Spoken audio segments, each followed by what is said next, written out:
Have you ever woken up with the strange sense that your life is quietly slipping through your fingers? Not because of some dramatic catastrophe, but through 100 small choices you didn't notice yourself making. The days blur into each other, your schedule is full, and yet you feel oddly absent from your own existence. You tick boxes, meet obligations, answer messages, but something is missing. A sense of connection to the person actually living those days. It's an unease that doesn't shout, it hums. A quiet discomfort that appears in the space between tasks, in the moments when you're no longer distracted. Most people push it away. They call it tiredness, stress, and a bad week. But you know it's deeper. Carl Jung understood this strange inner tension. He saw it not as a malfunction, but as a vital sign, an urgent signal from the soul that the life you're living is out of step with who you are. It's easy to dismiss that voice because it speaks in subtle ways. It shows up in the heaviness you feel before a workday, in the hollow satisfaction after chasing goals you thought would make you happy, in the way even rest feels restless. Our culture tells us to treat these sensations as symptoms to be managed. Distract yourself, keep busy, medicate if necessary. Anything but stop and listen. But what if this discomfort isn't the problem? What if it's the doorway? Jung believed that when you feel this pull of unease, you're standing at the edge of transformation. The anxiety, the emptiness, the boredom, they are not enemies to be silenced.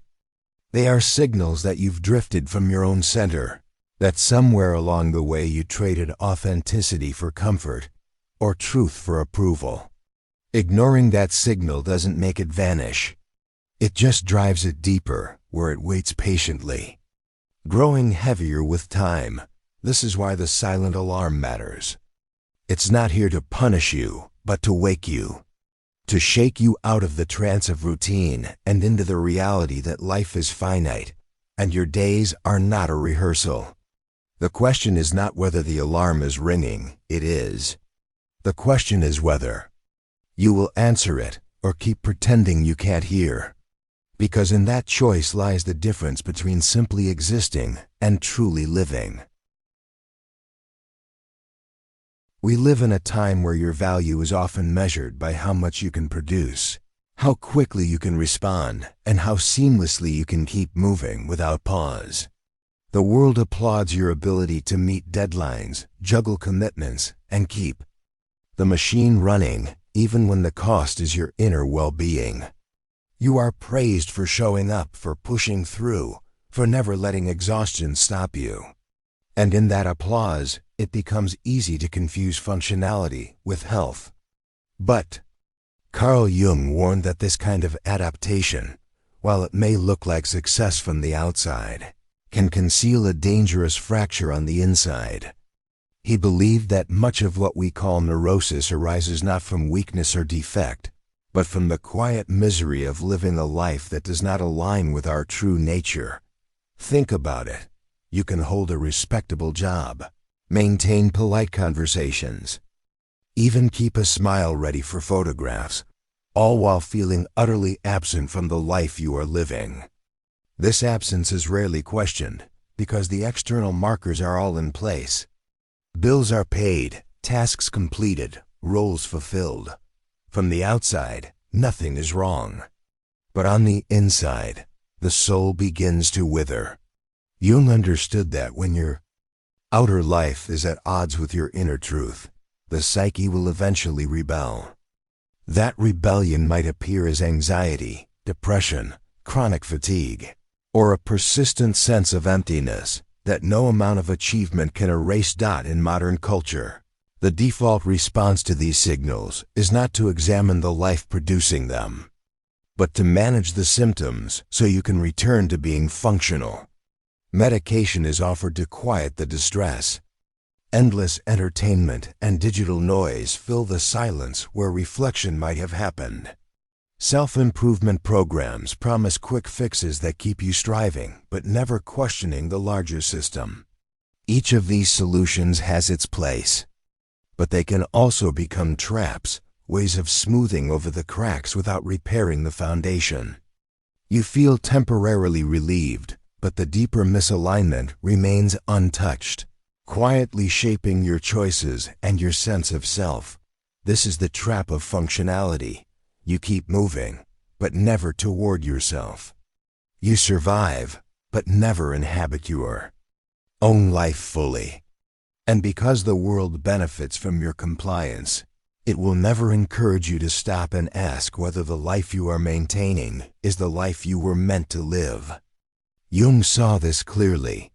He understood that a society that rewards the suppression of the soul is a society that produces illness in disguise.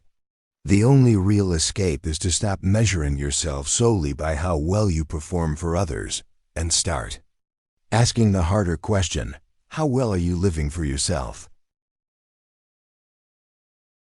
From the moment you take your first steps, the world begins handing you a script. It tells you what is respectable, what is safe, what is worth striving for. You are taught to value stability over exploration, approval over authenticity. You learn which dreams are considered realistic and which ones will earn you disapproval. The lines are delivered so subtly that you don't notice when you begin reciting them as your own. Go to school, follow the rules, choose a practical career, find someone to marry, build a life that looks impressive from the outside. We are told this is freedom, yet it feels more like a narrow corridor lined with invisible walls. The system doesn't want you to notice this, because noticing it would make you question the very structure it depends on. Carl Jung saw how these cultural scripts mold people into predictable shapes. A society that thrives on order and conformity prefers citizens who adapt easily, who measure their worth in titles, salaries, and visible achievements. And so from an early age, you are rewarded for fitting in, for meeting expectations, for making choices that keep you firmly within the boundaries. In that process, something subtle but profound happens. You begin to mistake the mask for your face. Perhaps you recognize this in your own life. You say yes to opportunities that others would admire, even when they drain you. You post photographs that present an edited version of your reality, the one that draws praise rather than questions. You wear clothes, hold opinions, and even choose relationships that maintain a certain image. It works. People nod in approval, call you successful, envy your stability. But beneath that applause, there's a quiet awareness that you've built your identity on foundations that are not truly yours. Jung warned that when identity comes from the outside in, it becomes fragile, constantly in need of reinforcement. It leaves you chasing validation and fearing the collapse that might come if the mask ever slips. The cost of this kind of living is subtle but relentless. The longer you inhabit the role you've been given, the harder it becomes to hear your own voice beneath it. You may even forget what it sounds like. Jung understood that this disconnection from the inner self is not a harmless side effect. It is the root of much of our modern psychological suffering. But he also believed there was a way back. He called it individuation, the process of peeling away the imposed layers until what remains is undeniably, unapologetically you. That path is not comfortable, but it is the only one that leads home.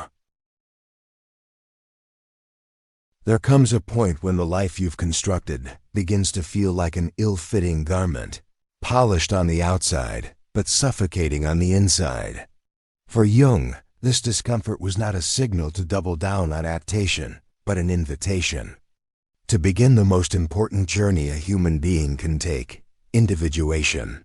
It is not a new habit, a motivational slogan, or a quick upgrade to your routine. It is a dismantling and a reconstruction, a process of stripping away everything you've absorbed from the outside world until you are left with the unfiltered core of who you are.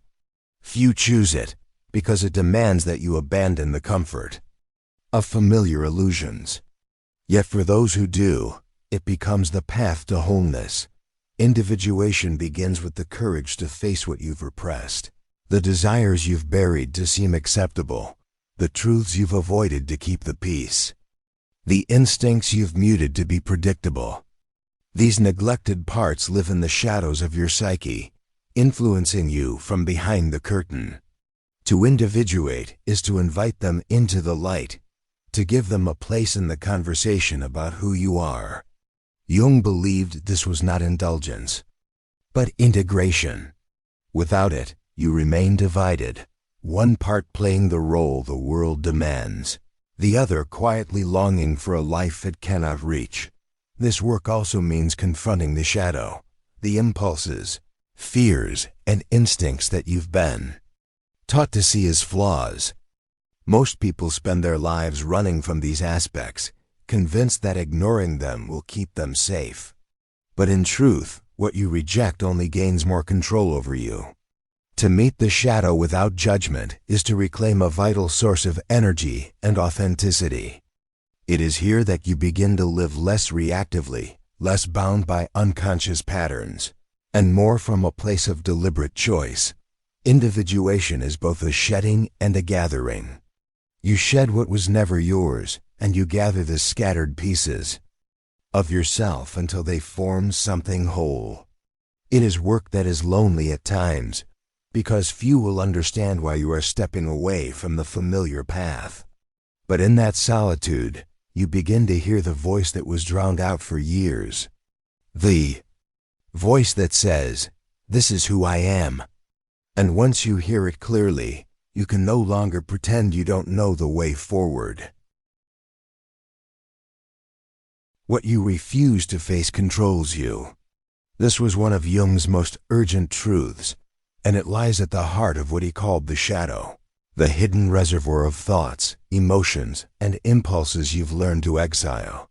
It is the envy you pretend you never feel, the anger you swallow to keep the peace, the desires you keep locked away because they don't fit the image you've worked so hard to maintain. You push these parts into the dark because you fear they might expose you, or worse, redefine you. And yet, in the dark, they do not disappear. They wait. They seep through in ways you cannot always trace. An unexplainable resentment toward a friend, an overreaction to a small slight, a pattern of sabotaging opportunities you claim to want. The more you deny the shadow, the more it moves you like an unseen puppeteer. Jung warned that those who look outside dream, those who look inside awaken. To look inside is to make a deliberate choice to turn toward the shadow, even when every instinct tells you to run. It means sitting with the discomfort of seeing yourself unfiltered, stripped of justifications and polite masks. Imagine confronting the parts of you that make you uneasy, the impulse to control, the hunger for recognition, the bitterness towards someone who seems freer than you. Instead of condemning these traits, you begin to ask them questions. What have you been protecting me from? What pain made you grow this way? What truth are you carrying that I've refused to hear? This is not indulgence, it is integration. Because what you bring into awareness loses its power to manipulate you from the shadows. Acknowledging envy might reveal where you've been denying your own ambitions. Owning your anger might uncover boundaries you've been too afraid to enforce. Facing your vulnerability might dissolve the armor that's been keeping you isolated. In each case, the act of meeting the shadow doesn't weaken you, it restores you. When the shadow is integrated, the energy you once spent on suppression becomes available for creation, connection, and courage. The parts of yourself you once feared become sources of resilience and depth. You stop performing as a fraction of yourself and begin moving through life as someone whole. And wholeness has its own gravity. It changes how you see others, how you choose, and how you meet each day. The shadow you once ran from becomes the very ground you stand on, and from that ground, an entirely new life can take shape. Most people think of the unconscious as a dark basement where old fears and repressed memories are locked away, a place you only visit if you're forced to. But Jung saw it differently. He understood it as an entire inner world, vast, layered, and alive with symbols, instincts, and creative forces that shape your life whether you acknowledge them or not. It is not merely a vault for what you've forgotten. It is a living system that carries both your deepest wounds and your most essential truths. And if you learn how to listen, it can become your greatest ally. The unconscious speaks in a language most of us were never taught to understand. It doesn't use straightforward logic. It communicates through images and dreams, through emotions that rise without warning, through strange coincidences that seem to nudge you in a particular direction. A recurring dream of a locked door, a sudden wave of sadness when you walk into a certain place, an unexpected memory that surfaces while listening to music. These are all moments when the unconscious is tapping your shoulder. Jung said, "What you do not bring to consciousness returns as fate." The patterns you don't see, the motivations you don't understand, the truths you refuse to face, these will keep directing your life from behind the scenes until you bring them into the light. But here is the mistake many make. They treat the unconscious only as a problem to solve. They assume it exists solely to reveal trauma or dysfunction. While it does hold pain, it also holds the blueprint of the life you are meant to live. Within it are the forgotten passions you once had as a child, the instincts you've ignored, the creativity you've suppressed to meet external expectations. It is a reservoir of vitality waiting to be tapped. When you engage with it, not to conquer it, but to collaborate, you begin to recover parts of yourself you didn't even know were missing. The process requires patience. The unconscious won't reveal its contents on command. It opens in response to attention and respect. This is why Jung encouraged dream journaling, active imagination, and time spent in silence or creative expression. These are not mere self-help exercises, they are invitations for the unconscious to speak. And when it does, the messages are rarely small. They may show you the real reason you've been unhappy in your work, or why certain relationships drain you, or why the goals you chase never leave you fulfilled. They may also offer surprising solutions, new paths you hadn't considered, talents you've ignored, relationships you need to repair or release. Working with the unconscious shifts the balance of power in your life. Instead of being driven by hidden forces, you begin to move in partnership with them. You make choices with a deeper sense of alignment because you're no longer operating solely from the surface of your mind. The fears that once paralyzed you lose some of their hold because you see where they come from.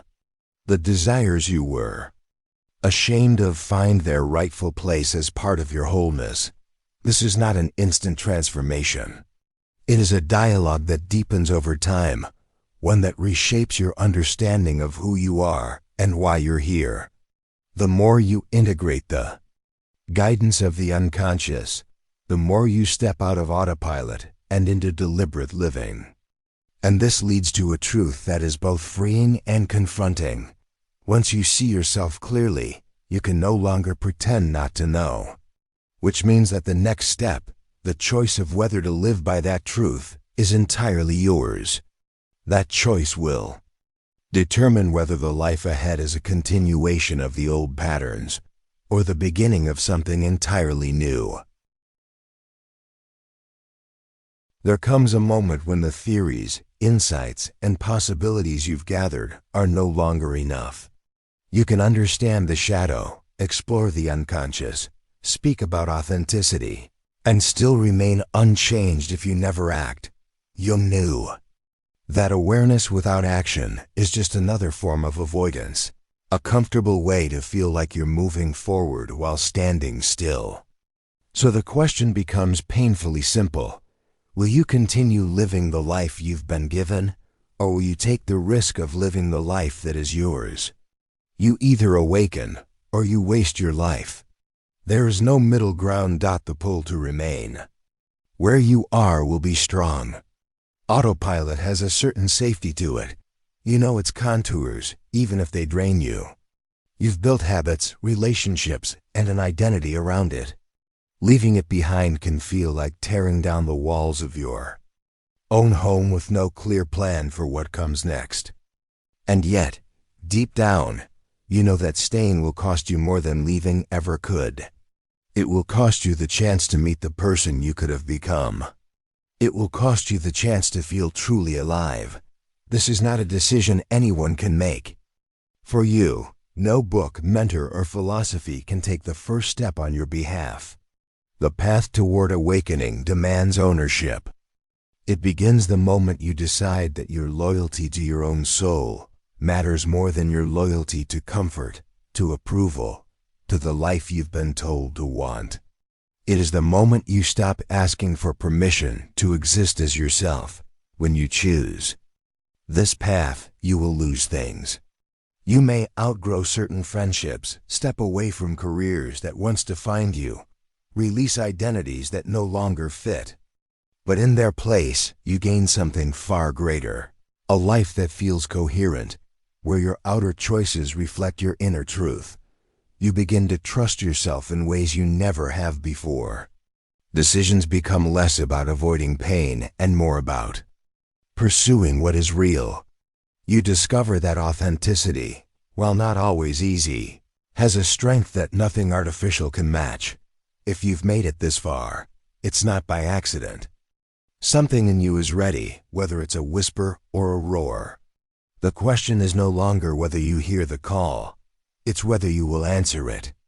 So ask yourself right now, what is the one truth you've been avoiding, and what is the smallest step you can take toward living it? Write it down. Speak it aloud. Share it in the comments if you wish, because declaring it is already an act of awakening. Your life is waiting, not the life designed for you, but the one you were born to create. And it will not wait forever.